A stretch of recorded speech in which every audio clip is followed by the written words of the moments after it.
त्रयंबकं सदाशिवं नमामि हे उमापति अनंतमूर्ते नमोस्तुते। लंकेश, आप अपनी कथा में मुझे बता रहे थे कि समस्त संसार में अनुशासनहीनता चरम पर पहुंचने के कारण ही ऋषि दुर्वासा का जन्म हुआ, जो संसार में पुनः अनुशासन लाने वाले थे। हाँ गौरी पुत्र, अनुशासनहीनता तो संसार में सर्वत्र था, किंतु अभी भी एक स्थान ऐसा शेष था जहाँ अनुशासन और नियम दोनों ही स्थित थे, और वो स्थान था ऋषि अत्रि और देवी अनुसुईया का आश्रम, जहाँ अब ऋषि दुर्वासा जन्म लेने वाले थे। ओम नमः शिवाय। ऋषि अत्रि और उनकी अर्धांगिनी देवी अनुसुईया बड़े अनुशासन के साथ अपना जीवन यापन कर रहे थे। सूर्यदेव भले ही किसी दिवस अपनी दिनचर्या आरंभ करने में विलंब कर दें, किंतु ऋषि दंपति वो कभी भी किसी भी कार्य में कोई विलंब नहीं करते थे। ऋषि दधीची महादानी थे और ऋषि शिलाद विकार रहित थे, इसलिए उन्हें प्रभु महादेव के अवतारों के पिता होने का सौभाग्य प्राप्त हुआ। तो क्या ऋषि अत्रि और उनकी अर्धांगिनी माता अनुसुईया अपने अनुशासन के कारण इस महान पुण्य के भागी बने? प्रभु के ऋषि दुर्वासा अवतार का अधिक श्रेय तो माता अनुसुईया को ही जाता है, किंतु एकमात्र अनुशासन ही उनका श्रेष्ठ गुण नहीं था। महानतम तपस्वियों में भी उनकी गणना थी, क्योंकि उन्होंने ऋषियों के तप के विघ्नों को दूर करने हेतु 10 सहस्त्र वर्षों की दीर्घ अवधि के लिए तपस्या की थी, और चित्रकूट में 10 वर्षों के अकाल के समय जब भूख प्यास से मनुष्यों एवं जीव जंतुओं के जीवन संकट में आ गए थे, तब माता अनुसुईया ने अपने घोर तप के तपोबल से उस भीषण अकाल में भी भूख प्यास मिटाने वाले फल और कंद मूल उत्पन्न कर दिए थे।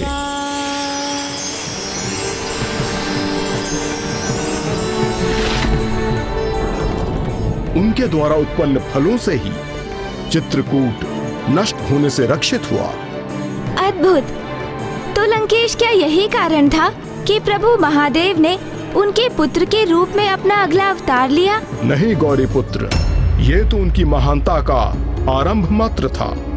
उनका सर्वश्रेष्ठ गुण था उनके द्वारा एक निष्ठा से पतिव्रत धर्म का पालन करना, जिसके कारण वो मात्र महादेव के अवतार की ही नहीं, अपितु ब्रह्मदेव एवं श्री हरि नारायण के अवतारों की माता बनी। इतना ही नहीं, तीनों त्रिदेवियां उनके समक्ष पराजय स्वीकार करने पर विवश भी हुई थीं। किंतु फिर ऐसा क्या हुआ कि त्रिदेवी माताओं को ही उनके समक्ष पराजित होना पड़ा? बताता हूँ गौरी पुत्र, किंतु आपके संज्ञान के लिए ये भी महत्वपूर्ण है कि ये कथा मात्र ऋषि दुर्वासा के जन्म से ही नहीं जुड़ी, अपितु इस कथा का संबंध तो दत्तात्रेय एवं चंद्रमा के जन्म से भी है। तो फिर शीघ्र बताइए कि आगे क्या हुआ था? त्रिदेवी माताओं को माता अनुसुईया के समक्ष क्यों और कैसे विवश होना पड़ा था?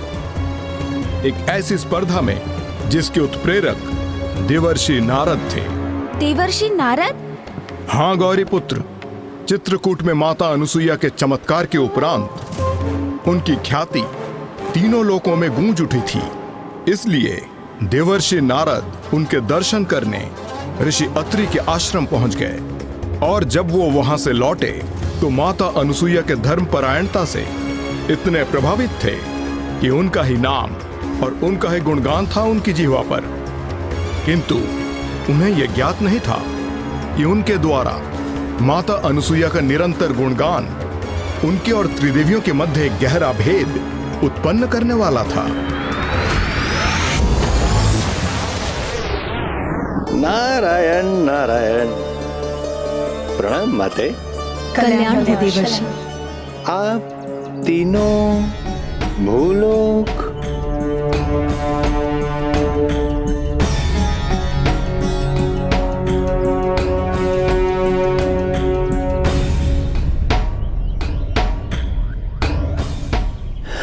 नारायण नारायण। समझ गया।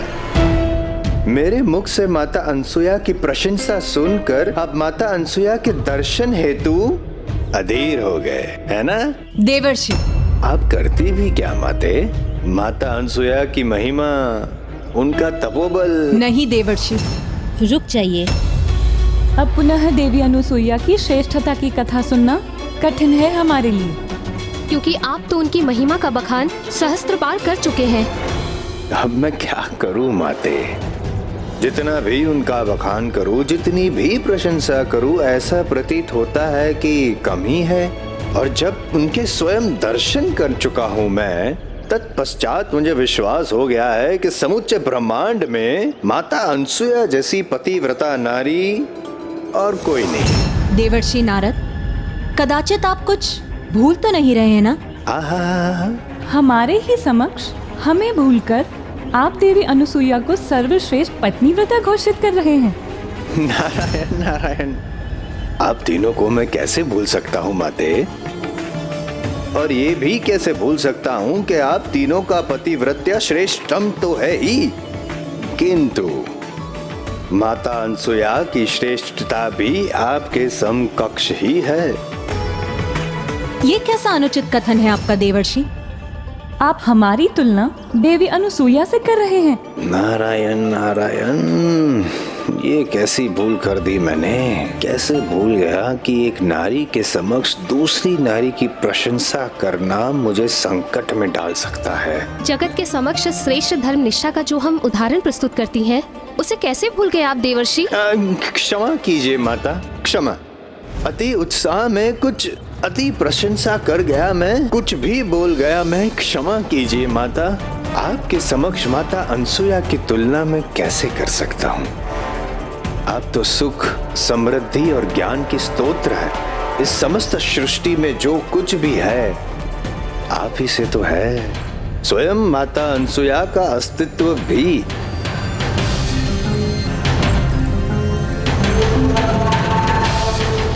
देवर्षि नारद ने तो अपना पक्ष अत्यंत शीघ्र परिवर्तित कर लिया।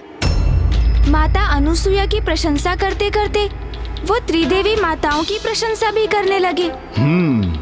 प्रशंसा तो उनके मुख में थी, किंतु उनके मन में तो एक योजना उपज रही थी। योजना? देवर्षि नारद कैसी योजना रच रहे थे लंकेश? अपने मत को प्रमाणित करने हेतु भांति भांति की योजनाओं को गढ़ना ही देवर्षि का परम कौशल है गौरीपुत्र। उन्हें तो विश्वास था कि माता अनुसुईया सर्वश्रेष्ठ पतिव्रता नारी थी, त्रिदेवियों के समकक्ष थीं, किंतु अपना ये मत त्रिदेवियों से स्वीकार कराने हेतु वो त्रिदेवियों को ही एक विचित्र परीक्षा में डालने की योजना गढ़ रहे थे, जिसके अनुसार कुछ ही दिवसों के उपरांत एक एक कर वो लौह के चने लेकर त्रिदेवियों के समक्ष प्रस्तुत हुए। लौह के चने? किंतु क्यों लंकेश?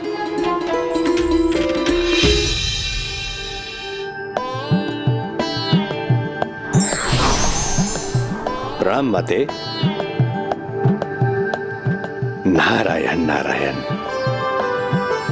माते, अनेक दिवसों से आपके हाथों के स्वादिष्ट पकवान का आनंद प्राप्त नहीं हुआ। क्योंकि बहुत दिवसों के उपरांत ही आपको इस माता का स्मरण हुआ है देवर्षि नारद।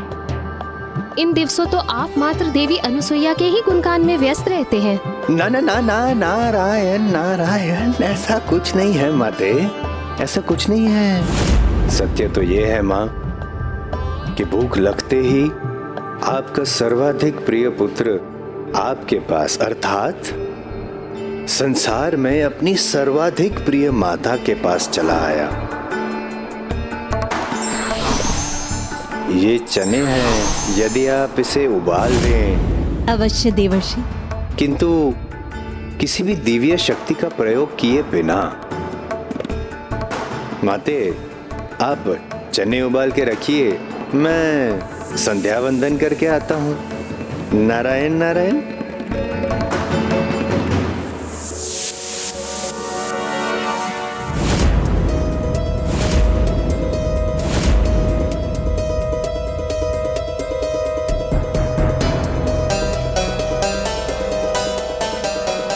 लौह के चने? ये तो लोहे के हैं। इन्हें कैसे पकाया जा सकता है? ये चने हैं, यदि आप इसे उबाल दें, किंतु किसी भी दिव्य शक्ति का प्रयोग किए बिना।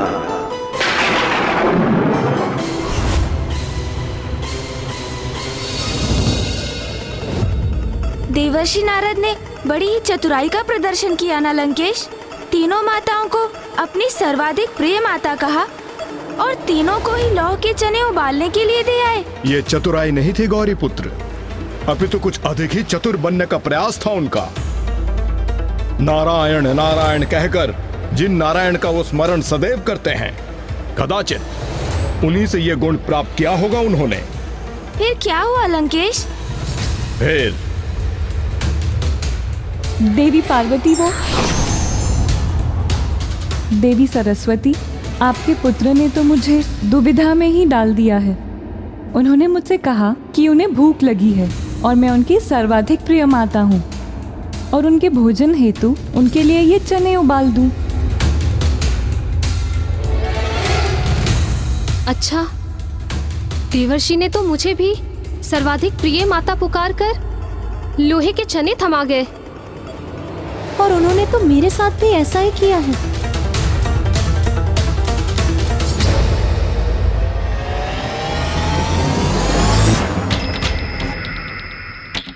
कदाचित सत्य तो ये है कि हम तीनों को उन्होंने कहा अवश्य, किंतु हम तीनों में से कोई भी उनकी सर्वाधिक प्रिय माता है नहीं।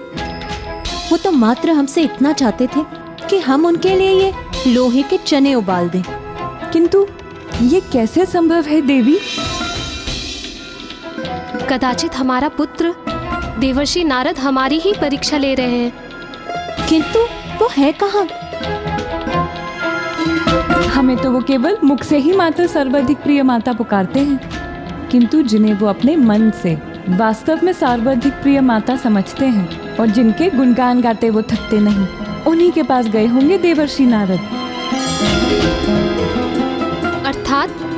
अर्थात वो देवी अनुसुईया के पास गए हैं।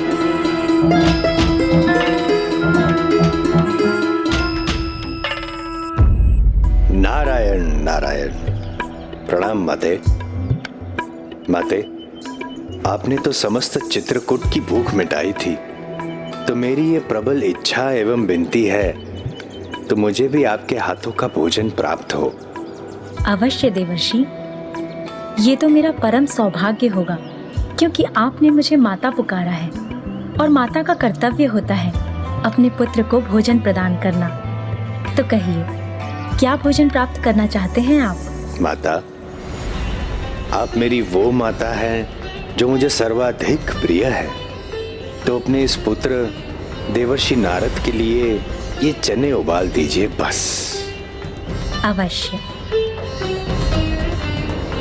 माते, इस अंतराल में अपनी संध्या वंदन संपन्न करके लौटता हूँ। नारायण नारायण।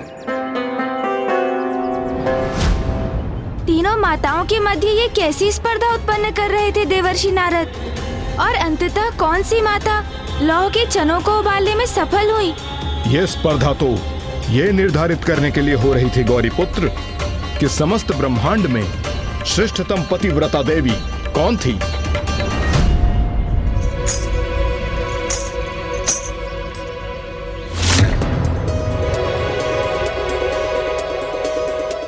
आप तो संध्या वंदन करने गए थे ना देवर्षि नारद?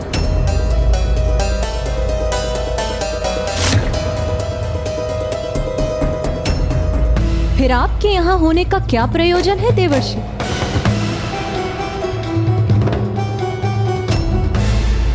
वो भी आपके सर्वाधिक प्रिय माता देवी अनुसुईया के आश्रम के निकट।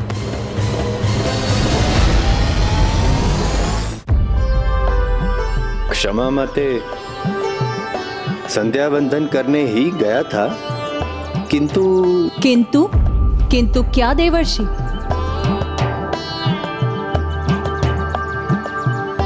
किंतु संध्या वंदन के पूर्व, संध्या वंदन के पश्चात, मध्य में विश्राम हेतु रुक गया था मैं। और आपके विश्राम का स्थान था देवी अनुसुईया का आश्रम।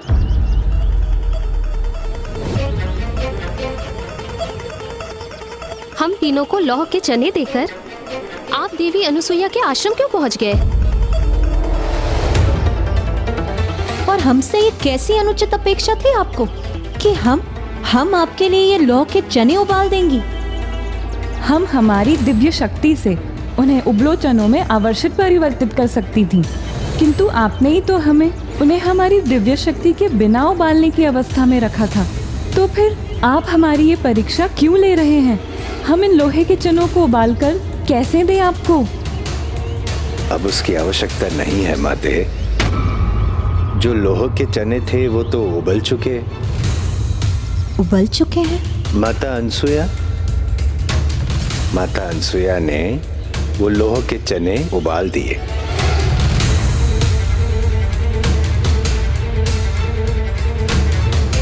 ये कैसे संभव है? हमारे साथ परिहास कर रहे हैं आप? बिना किसी चमत्कार, बिना किसी दिव्य शक्ति के उन लौह के चनों को कोई कैसे उबाल सकता है? पतिव्रता की धर्म की शक्ति से माते। कहीं इनका क्रोध जागृत हो गया तो मेरी इस परीक्षा में मैं ही विफल ना हो जाऊं। मैंने कहा था ना कि आप तीनों के समान माता अनसुया भी पतिव्रता देवी ही है।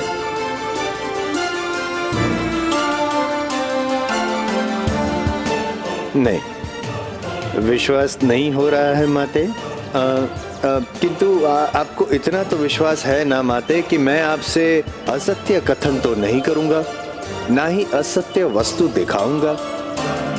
तो जो सत्य है वही दिखा रहा हूं माते।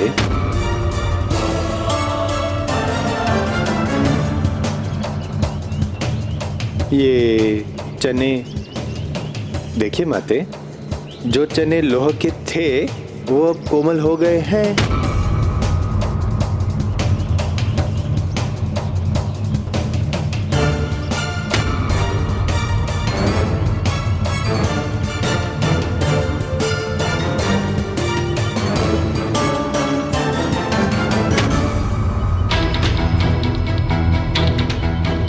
अत्यंत आश्चर्य की बात है, ये कैसे संभव है? उस कार्य में सफलता कैसे प्राप्त की देवी अनुसुईया ने, जो सर्वथा असंभव है?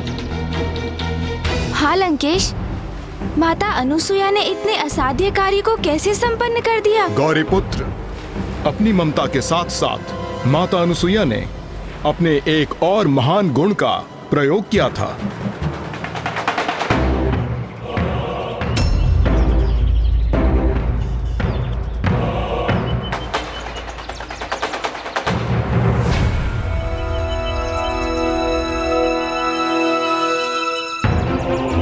माता अनसुया इन लोह के चनों को देखकर अवश्य स्तब्ध रह जाएगी।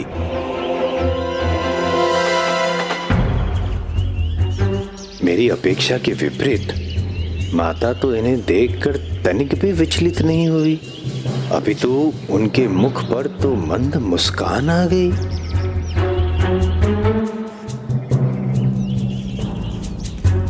स्वामी,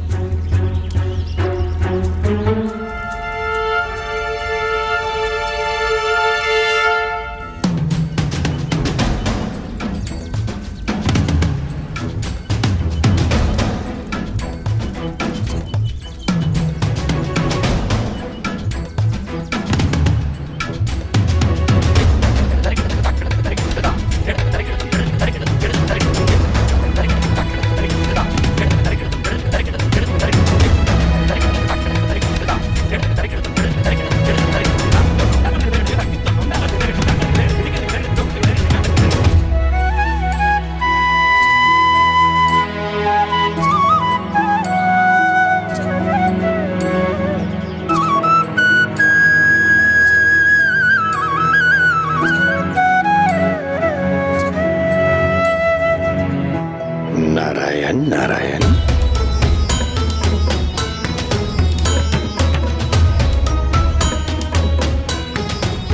माता के पतिव्रता होने का ये प्रथम एवं अत्यंत उत्तम उदाहरण है। अपने स्वामी के आने के पूर्व ही उनको उनके आने का आभास हो गया।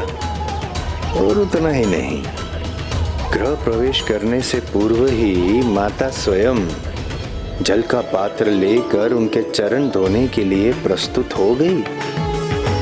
नारायण नारायण। लीजिए स्वामी, जल ग्रहण कीजिए।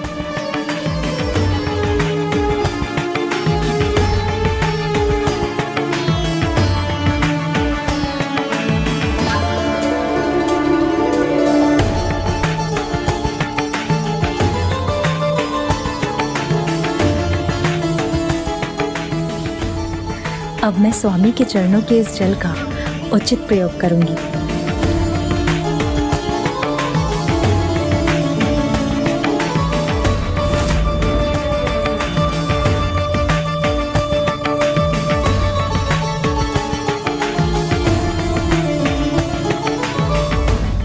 हे प्रभु, इस पतिव्रत मुझे शीघ्र अपना संध्या वंदन पूर्ण कर इन दिव्य चनों का आहार करने के लिए लौटना चाहिए।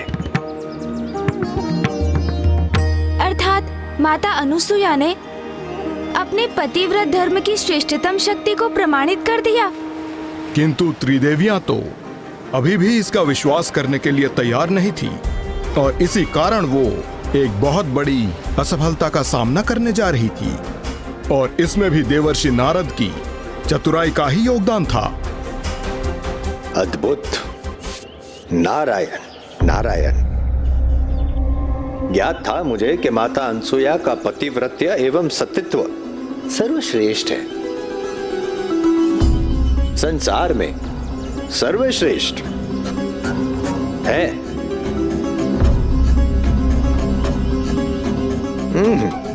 ये लोग चने थे, अब कोमल चने हैं। अति स्वादिष्ट, अति उत्तम, आनंददायक।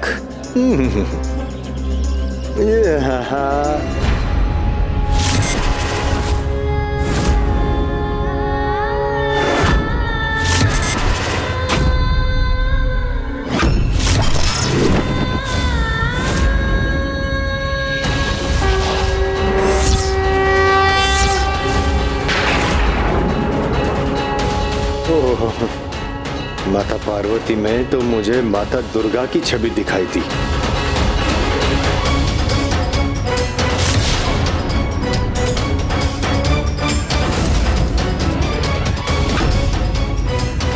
नारायण नारायण। इतना प्रसन्न होने की क्या आवश्यकता थी मुझे। अब तीनों माताएं एक साथ मुझसे रुष्ट हो गई है। इनके क्रोध का भागी बना तो मेरी रक्षा कोई नहीं कर सकेगा। इसीलिए प्रसन्न होने के स्थान पर मुझे शीघ्र अपनी सुरक्षा का कोई उपाय सोचना होगा। सोचो देवर्षि नारद, शीघ्र सोचो।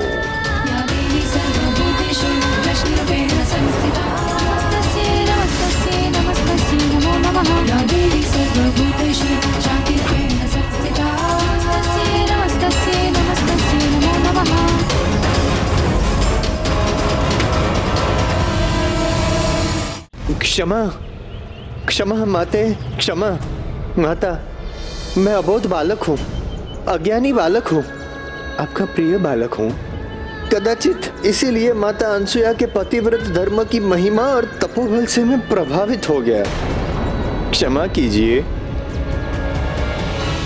और कृपा एक कार्य कीजिए। आप स्वयं ही माता अनसुया के पतिव्रता धर्म की परीक्षा ले लीजिए।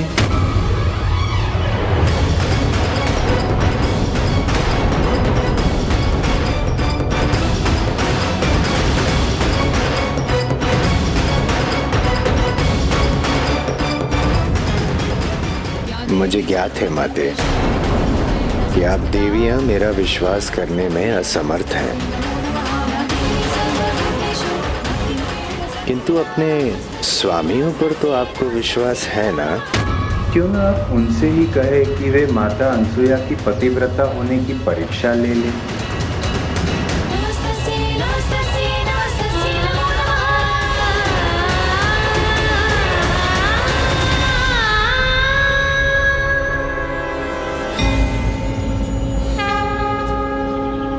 उचित उपाय सूझ गया है मुझे। तो लंकेश अनुसुईया माता की परीक्षा लेने के लिए सत्य में तत्पर थीं? और यदि ऐसा था तो क्या तीनों प्रभु भी उसके लिए प्रेरित हो गए थे? गौरी पुत्र, यदि त्रिदेवी कुछ करने की ठान लें तो त्रिदेव उसे कैसे अस्वीकार कर सकते हैं? आपको ऐसा करना ही होगा स्वामी। आपको वहां जाकर देवी अनुसुईया से निर्वाण दान मांगना ही होगा। निर्वाण दान मांगना ही होगा। निर्वाण दान मांगना ही होगा। निर्वाण भिक्षा अर्थात वस्त्रहीन होकर एक भिक्षुक को दान देना। आप इसकी गंभीरता क्यों नहीं समझ रही हैं देवी? एक पतिव्रता स्त्री के लिए ऐसा करना असंभव है। यही तो देखना है स्वामी। उनकी पत्नी व्रता, उनके सतीत्व की ही तो परीक्षा है ये। देवर्षि नारद के अनुसार उनके पतिव्रता धर्म में निष्ठा सर्वश्रेष्ठ है, कदाचित हम त्रिदेवियों से भी अधिक, और हम इसकी सत्यता की परीक्षा लेना चाहते हैं। किंतु देवी, ये तो परीक्षाओं की सभी सीमाओं का भी चरम है। वास्तविक परीक्षा तो चरम पर पहुंचकर ही होती है, क्योंकि यदि उन्होंने आपको भिक्षा देना स्वीकार किया तो अपने पतिव्रत धर्म से भटक जाएंगी, और यदि उन्होंने ऐसा नहीं किया तो वो अपनी तपोशक्ति खो देंगी। किंतु ये परीक्षा मात्र एक परीक्षा तक ही सीमित नहीं रहेगी, क्योंकि जिस परीक्षा के परिणाम स्वरूप साक्षात ईश्वर के दर्शन प्राप्त हो, वो तो एक वरदान स्वरूप ही होती है। महान आत्माओं की परीक्षा लेना कभी कभी स्वयं के लिए एक बहुत बड़ी परीक्षा की स्थिति उत्पन्न कर देता है देवी। देवी, इस परीक्षा का कहीं हम पर ही विपरीत प्रभाव न हो जाए। ये तो सर्वथा अनुचित है, और अनुचित से सदा अनर्थ होता है। यदि आपको मेरे सतीत्व पर विश्वास है, यदि आपको विश्वास है कि मैं पतिव्रत धर्म के मार्ग से तनिक भी नहीं भटकी हूँ, यदि आप ये मानते हैं कि मैं सर्वश्रेष्ठ पतिव्रता हूँ, तो आप देवी अनुसुईया की परीक्षा लेने अवश्य जाएंगे। तो आप मेरा यह अनुरोध कदापि अस्वीकार नहीं करेंगे स्वामी।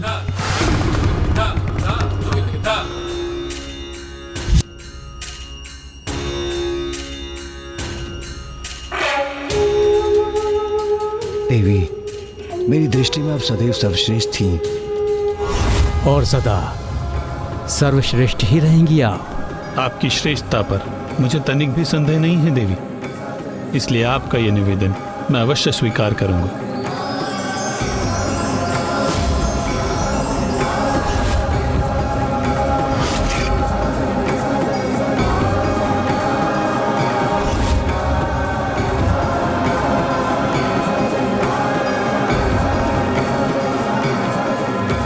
अर्थात लंकेश, तीनों त्रिदेव माता अनुसुईया की ऐसी घोर परीक्षा लेने पर विवश हो गए।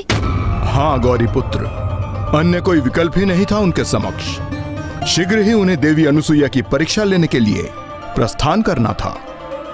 इस परीक्षा के अत्यंत प्रभावी परिणाम तो होने ही वाले थे, और साथ में त्रिदेवियां भी देवी अनुसुईया के समक्ष असहाय अवस्था में प्रकट होने वाली थीं।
भिक्षाम देहि।